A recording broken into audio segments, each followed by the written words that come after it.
Hello everyone and welcome to my weekly punishment for being a terrible person. This week we are covering someone I think I've covered before, but I genuinely can't tell anymore because all the stupid just blends together into a thick sludge of dumb, slowly rolling down my back.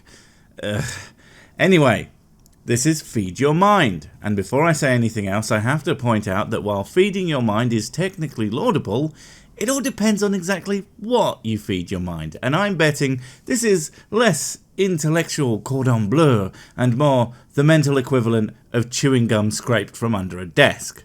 A desk of idiocy.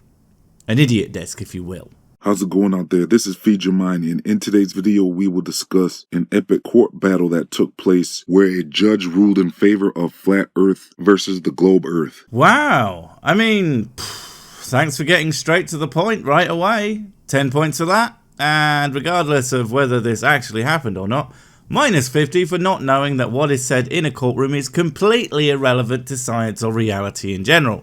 I mean, even you must understand this. Nothing determined in a courtroom is irrefutable fact, otherwise innocent people would never go to jail and the guilty would never get off. And so a flat earther that goes by the name of Zen Garcia had put out a challenge to any globe earther that can prove the curvature of the earth. Oh no, not this again. You've been shown how it works countless times. The problem tends to be that you don't understand what is presented to you. You are willfully ignorant, or you don't listen in the first place. Usually a combination of all three. According to the scientific formula of an 8-inch drop per every mile square, and this experiment needed to be repeatable and it needed to be performed twice in 2 different ways. Well, I want to go at this, and I know you've heard it all before, but I have a new twist to it that might finally get one of you to actually figure it out. Boats going over the horizon. Wait. Don't leave. Not just any boats. Because I know that you lot don't understand that this kind of video isn't proof of what you think it is.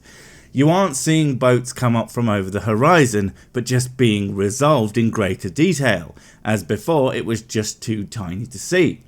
My first easily repeatable test will involve, instead of using tiny boats that can barely be seen even when zoomed in, go to a shipping port with those big buggers.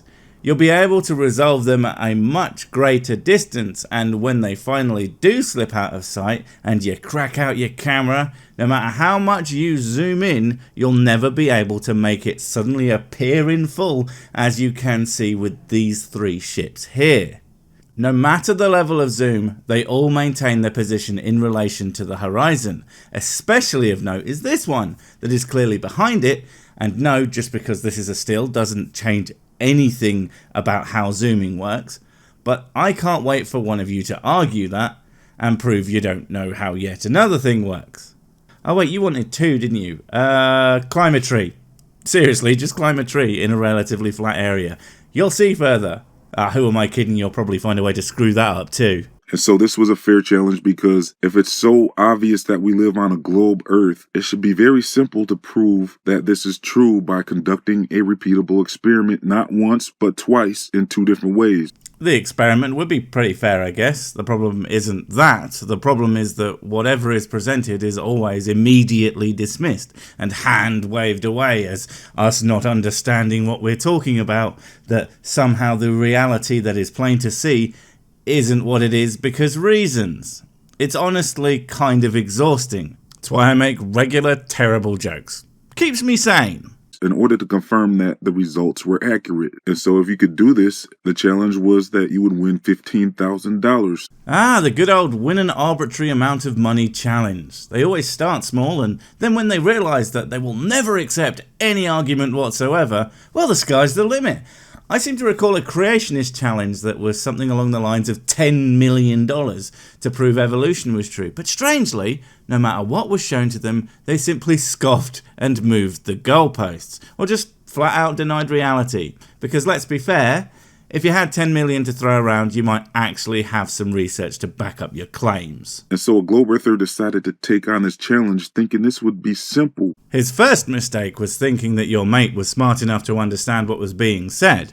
His second mistake was thinking that if by some miracle they did understand, that they would be intellectually honest enough to accept when something is proven. And thirdly, that there is any goddamn money whatsoever.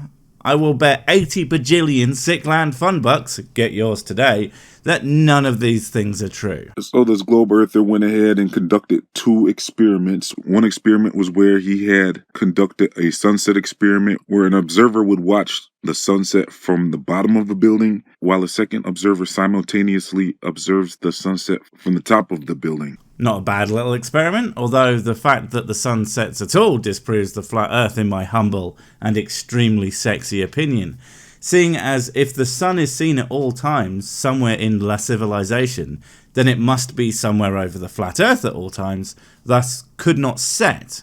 I mean, this feeds into the watching ships going over the horizon thing.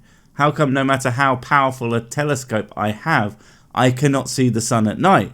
I mean, zooming in with a telescope brings back into view over the horizon, that's the flat earth argument, but doesn't apply to the sun for no reason. And so the results was that the observer at the top of the building saw the sunset longer than the observer at the bottom of the building. Now, I could be wrong, but is that not what one would expect on a globe? They are essentially the same distance away, so there's no reason the receding sun, aka flat earth, should disappear from view at a different time. But if it's setting, aka a globe, then yeah, different times. And then by calculating the building heights and the observer heights and stuff like that, he claimed this formula gave him the globe earth curvature of the earth. Makes sense to me, but then I am just an idiot who can see the problems with the flat earth before maths even needs to be used. And so his second experiment where the globe earther was saying that the post on this very long bridge, I believe it was the Golden State Bridge. Golden Gate Bridge. Dude, I'm not even an America flip yet, and I know that. How do you not? All right, flat earther. Ignorance is like a positive attribute to you guys, right? Where he was saying that as you observe the bridge go off into the distance, the post of the bridge you can see drop as the bridge continues to go off into the distance, and the posts that are closer to the observer appear much taller than the posts at the far end of the bridge. Yep, something like this. And before we start, I want to make it painfully clear, this is not to scale. It's exaggerated to make it easier to understand, like with most diagrams. That's why the moon isn't actually right next to the Earth, even though that's how it looks in diagrams, and the Earth isn't right next to the sun. The scales are just too big to be easily digestible, so they do them like this. Got it? Good. So this.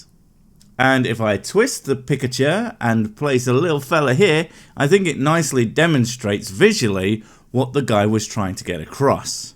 And then if you calculate the drop in the post, he claimed that this allegedly gave him the curvature of the earth. Allegedly? No, it just would, mate. Because it, is.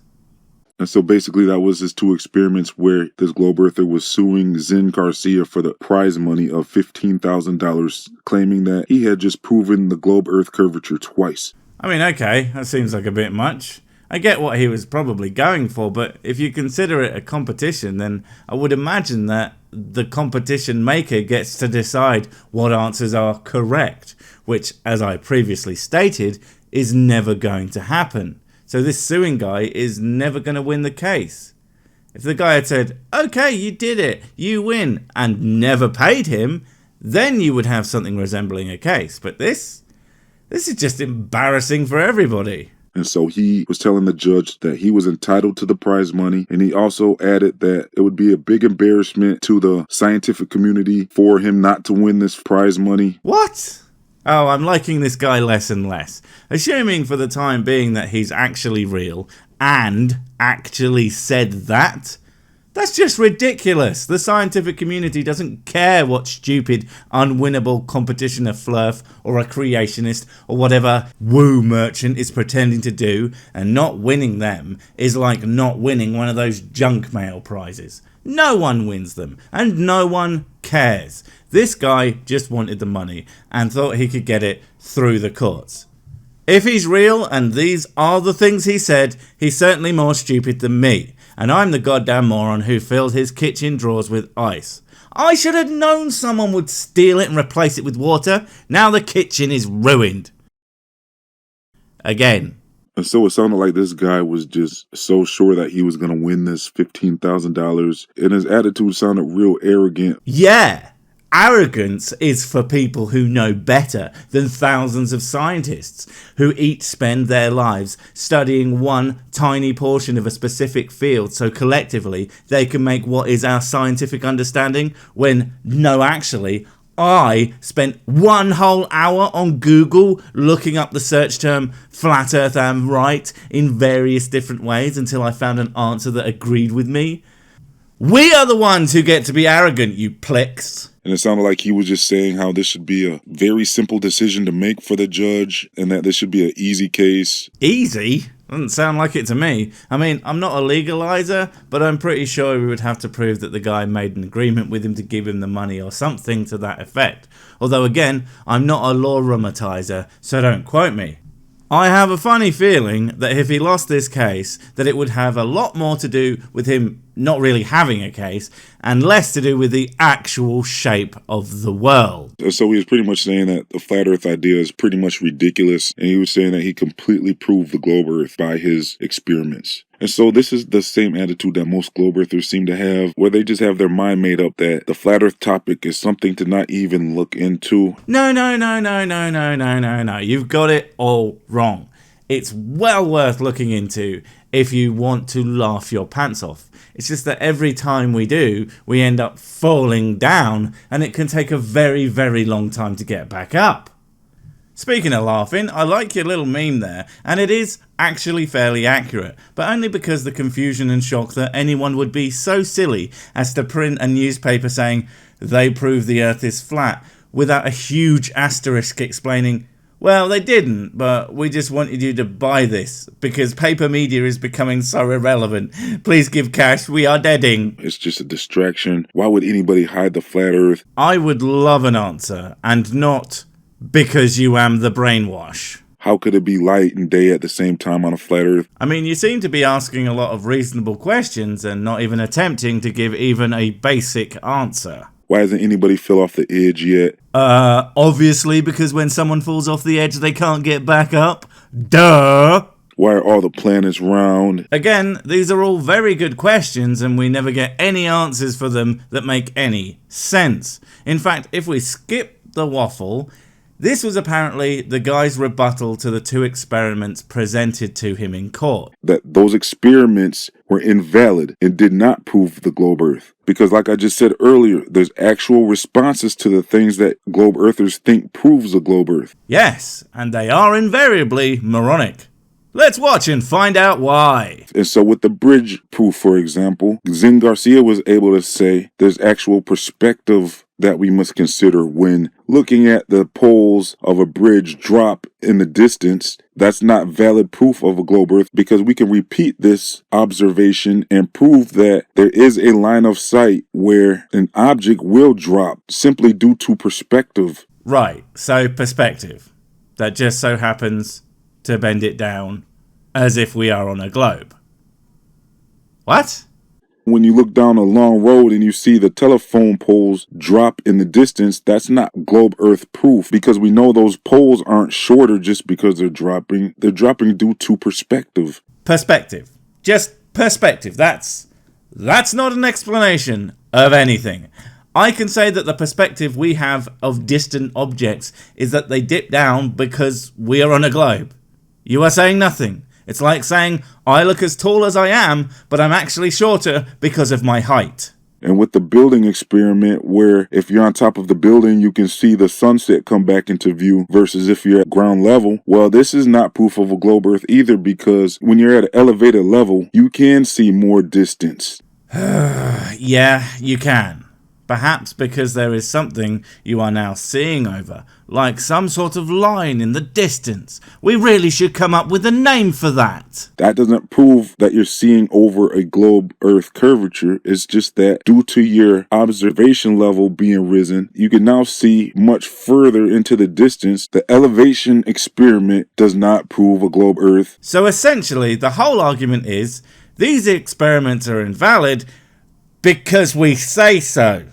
No counter evidence, no formula, just nuh-uh. Well, what did we expect? Absolutely nothing. Bless him. They are ridiculous. Now I'm going to go check on my ice stash. This time, I locked the drawers. Damn it! They did it again! Son of a bitch! Do you find yourself wondering, how can me show humans I am the smart? Is am the way to thinking being a purchase?